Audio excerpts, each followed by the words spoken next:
जय श्री राम। एक और नए ब्लॉग में आपका स्वागत है। तो अभी फ़िलहाल बज रहा है ये 2 बज रहा है। अब जल्दी से निकलते हैं। आज मुझे एक और ज़रूरी काम है। वो क्या है, मुझे जाना है बलदेव प्लाजा जहाँ सारा मोबाइल वगैरह का दुकान, शॉप, टेम्पर्ड वगैरह ये सब का शॉप है, इलेक्ट्रॉनिक का। तो मुझे क्या है, जो मैं फ़ोन से व्लॉग बनाता हूँ उसका जो टेम्पर्ड है वो नीचे से ख़राब हो गया। उस वजह से ना वो नीचे से बैक नहीं हो पा रहा है, क्योंकि ऊपर आ गया पूरा, तो उस वजह से वो बैक नहीं हो रहा है। तो रास्ते में ही है, तो चल के पहले टेम्पर लगवाते हैं इसको, फिर इधर से डायरेक्ट चलेंगे हॉस्पिटल। आज ऑपरेशन होना था 7:30 बजे रात में। फिर मम्मी का कॉल आया कि भाई डॉक्टर ने बोला सुबह होगा। अब सुबह कितने बजे होगा वो चलते हैं, वहीं पता चलेगा। तो बस रेडी वगैरह होकर अपना जो खाना वगैरह था वही सेम ओट्स, प्रोटीन, अंडा यही सब खा लिया। वो सुबह 11 बजे ही खाया था। अब निकल नहा धो के जल्दी से अब चलते हैं। पहले ये वाला काम ज़रूरी है, क्योंकि बहुत बहुत दिन से दिक्कत हो रहा है। ऊपर से नीचे स्क्रैच लग जाएगा तो वो भी प्रॉब्लम है, क्योंकि वहाँ से टेम्पर्ड हट चुका है। तो चल के इसको लगवाते हैं, फिर वहाँ से चलेंगे हॉस्पिटल। तो बस अपना काम सब हो चुका है, बस स्कूटी लेके निकलना है। चल के भाई स्कूटी में डलवाते हैं तेल, क्योंकि तेल बिल्कुल भी नहीं है। तेल होने वाला ऑलमोस्ट ख़त्म। चल के पहले तेल डलवाते हैं, फिर चल बलदेव प्लाजा जाकर अपना फ़ोन का काम करा के फिर डायरेक्ट हॉस्पिटल। अभी को जस्ट मम्मी का कॉल आया था दवाई लाने के लिए, तो उन्होंने बताया कि ऑपरेशन आज रात में ही होगा। तो आज शायद मैं घर ही ना आऊँ। बाकी जैसा होगा घर पे चल, वहाँ हॉस्पिटल चल के पता ही चलेगा।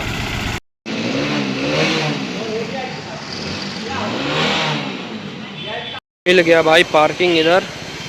अब जल्दी से चल के अपना टेम्पर लगवाते हैं।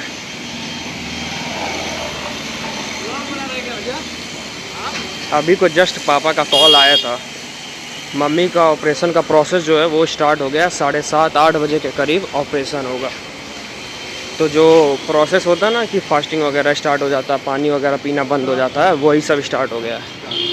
और शायद ग्लूकोज वगैरह भी चढ़ गया है। तो 10 मिनट लगेगा। टेम्पर लगवा के इधर ही से सीधे फ्लाईओवर वाला रास्ता मैं पकड़ लूँगा और सीधे हॉस्पिटल निकल जाएगा। अब बस वही देखना कि वो भैया हैं कि नहीं जिनसे मैं करवाता, क्योंकि जब से मैंने ये फ़ोन लिया पहली बार जिस दुकान गया था बहुत सही मिल गया। बात प्राइस की नहीं है, बात है उनके एक्सपीरियंस की। इतना सही टेम्पर लगाते ना, 1% भी बबल वगैरह नहीं रहता है। ये रहा बलदेव प्लाजा। इसमें एक साइड तो शायद कपड़े का खुल गया, लेकिन एक साइड पूरा फ़ोन का भी है। पहले तो पूरा वीवो ओप्पो जब एक टाइम था जब वीवो ओप्पो का ट्रेंड था, तो पूरा बलदेव प्लाजा बस वीवो ओप्पो यही लिखा ही रहता था। चलते हैं, शायद फर्स्ट फ्लोर पर है उनका दुकान। फर्स्ट फ्लोर है कि ये वाला फ्लोर है, एक बार चल के देख लिया जाए। ढूंढना भी पड़ेगा ना। हाँ शायद इसी लाइन में है, बस कौन सा है ये देखना पड़ेगा। समझ में नहीं आ रहा, इतना सारा लाइन से सेम दुकान है, समझ नहीं आ रहा। रुको रिकॉल करने दो कहाँ था। लग गया भाई। पिछली बार यही सेम चीज़ भैया ने 200 में लगाया था यार। हाँ वो बात अलग है कि उनका फिनिशिंग और बढ़िया था, दुकान वही था पर भैया दूसरे थे यार। लेकिन उन्होंने यार 50 रुपये एक्स्ट्रा ले लिया था यार मुझसे। मुझे लगा ये भी 200-250 बोलेंगे तो डिस्काउंट करा कहेंगे भैया हर बार तो 200 में करवाते, लेकिन इन्होंने तो पहली बार में ही बोल दिया भाई 150। सही है, यानी अभी तक हम ठगा गए थे क्या। अब जल्दी से निकला जाए भाई, पापा बुला रहे हैं, पापा का कॉल आया। अब निकलते हैं यहाँ से। फ़ोन देखना पड़ेगा ना हमको।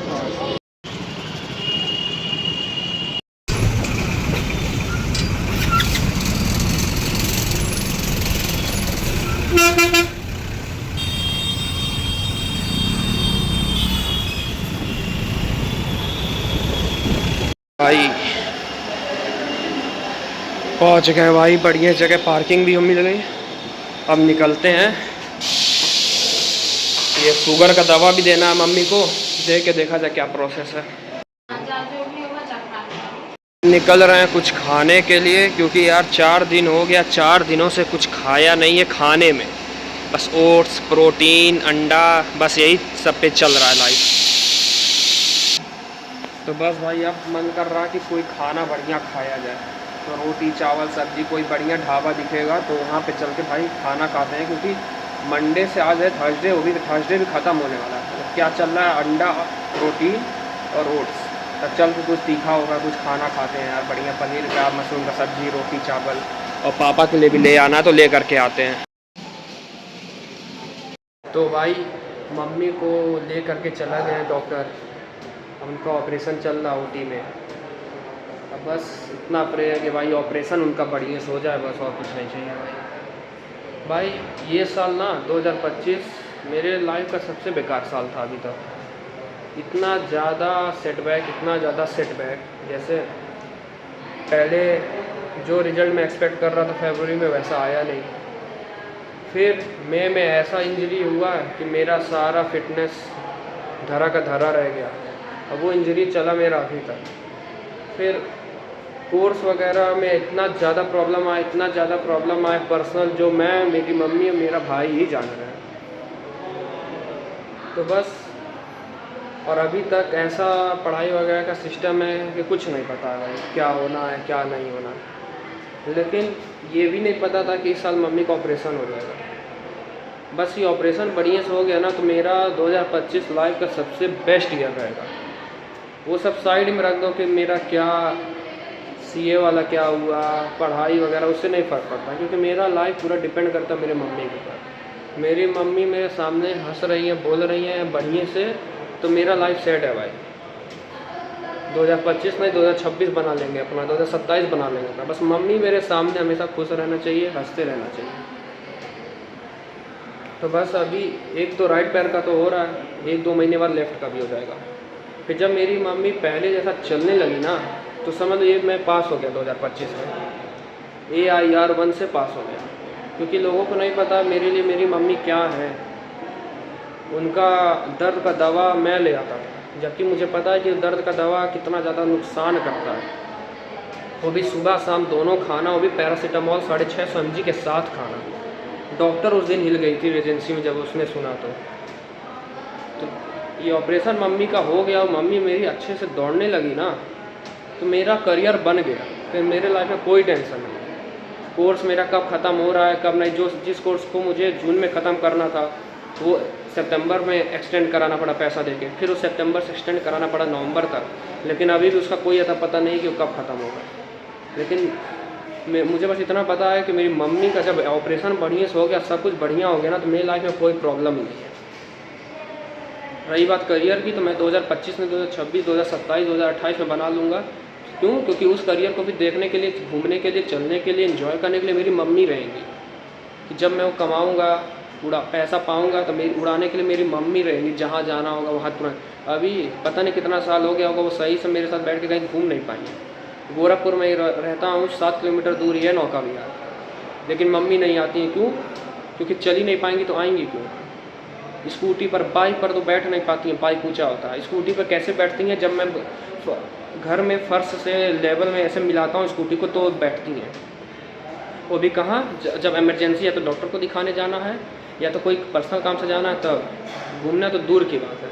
कुछ घर पे ला दिए तो खाना पीना हो गया, नहीं तो भूल जाओ। फिर हर जगह ये देखना पड़ता है कि भाई ये देखो कि सीढ़ी है कि नहीं, लिफ्ट है कि नहीं, वहाँ ग्राउंड फ्लोर पे है कि नहीं। नानी के घर जाना, देखो कम्बोर्ड है कि नहीं तो कम्बोर्ड ले लो।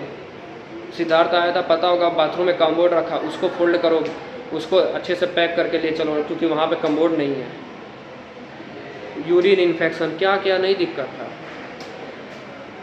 उसके बाद भी हर दिन, हफ्ते में मेरा 2 से 3 दिन हॉस्पिटल में बीतता था, लेकिन मुझे ज़रा सा भी फ़र्क नहीं पड़ता था कि यार मेरा कोर्स धरा का धरा रह जा रहा, उसका क्या होगा, क्योंकि मुझे फ़र्क ही नहीं पड़ता।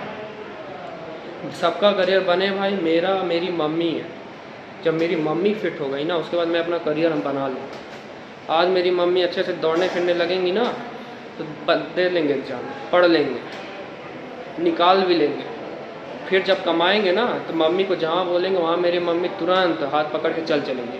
तो मुझे ये नहीं सोचना रहेगा यार मम्मी कैसे जाएंगी, मम्मी का तो ये दिक्कत है, मम्मी का तो वो दिक्कत है। मुझे नी कैप नहीं पहनाना पड़ेगा, हर सुबह उठते ही खींच के नी कैप पहनाओ, दर्द का दवा, रात में तेल मालिश करो, फिर पता चल रहा ये दिक्कत हो गया। जून में तो ऐसा हालत ख़राब हो गया था कि अब देखो 3 महीने से वॉकर लेके चल रही थी मेरी मम्मी।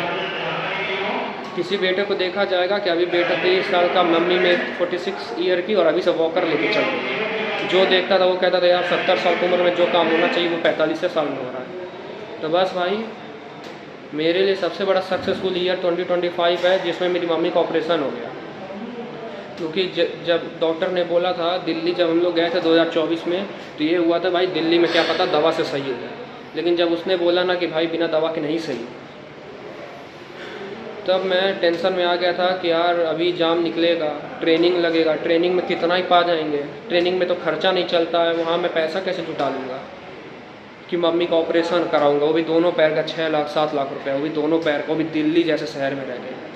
लेकिन मुझे नहीं पता था कि भगवान का हमेशा से बेटर प्लान रहता है, वो 2025 में ही कराएंगे और बढ़िया से कराएंगे, और दोनों पैर का 1-2 महीने में करा देंगे, मुझे नहीं पता था। तो बस भाई मेरी मम्मी टंच हो रही हैं, वो हो गई, बाकी सब मैं देख लूँगा। क्योंकि जब मैं सुबह उठता हूँ ना, सबसे पहले अपनी मम्मी का शक्ल देखता हूँ। अगर मेरी मम्मी का शक्ल हंसता खेलता दिख रहा है और चेहरा एकदम सफ़ेद है, मुझे पता चल रहा है कि आज उनको कोई दिक्कत नहीं है, चलो तो कोई टेंशन नहीं है, जाम है, क्लास है, कर लेंगे, होमवर्क है, कर लेंगे, जाम है, दे लेंगे। लेकिन जब मुझे उठता हूँ, जब देखता हूँ उनका आँख लाल है, चेहरा लाल है, तो मुझे पता चल जाता है बस करो, आज उनका तबीयत नहीं सही है। फिर जाओ मिलवा के दवा ले आओ मेडिकल स्टोर से, दर्द का दवा हैवी। तो भाई उससे बुरा दिन मेरे लिए नहीं रहा। जब अब ये ऑपरेशन हो जाएगा समझो, बाकी मैं अपना पूरा ज़िंदगी बना लूँगा। तो बस फ़िलहाल अभी आधा घंटे से तो ऊपर हो गया ऑपरेशन का, और अभी शायद 3-4 घंटा चलेगा। अब हो जाए फिर जैसा होता है मैं आपको अपडेट करता हूँ। तो भाई मम्मी का फाइनली ऑपरेशन हो चुका है। 2.5 घंटे से ऊपर चला था ऑपरेशन। 8 सवा 8 बजे के करीब मम्मी को OT कह रहा हूँ, OT ले जाया गया था, और 11:30 बजे डॉक्टर बाहर निकले थे। जब मुझसे वो बात कर रहे थे तो 11:30 बज रहा था, और अभी उन्हें फ़िलहाल ICU में रखा गया, जो एक रूटीन प्रोसीजर ही होता है। और वो 3 घंटा ICU में रहेंगी।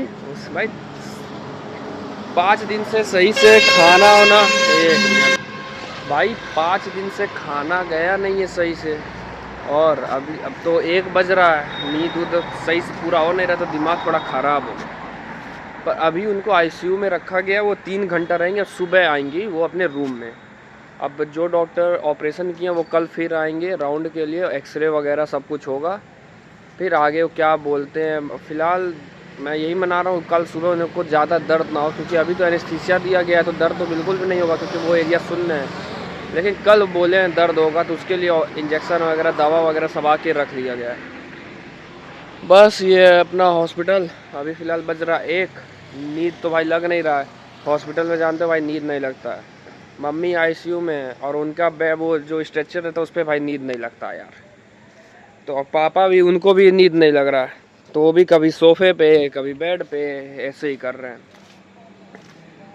अब सुबह जब मम्मी अपने रूम में आ जाएंगी फिर मैं जाऊंगा घर पर, फिर नहा वहा के सब कुछ खा पी के तब फिर आएंगे।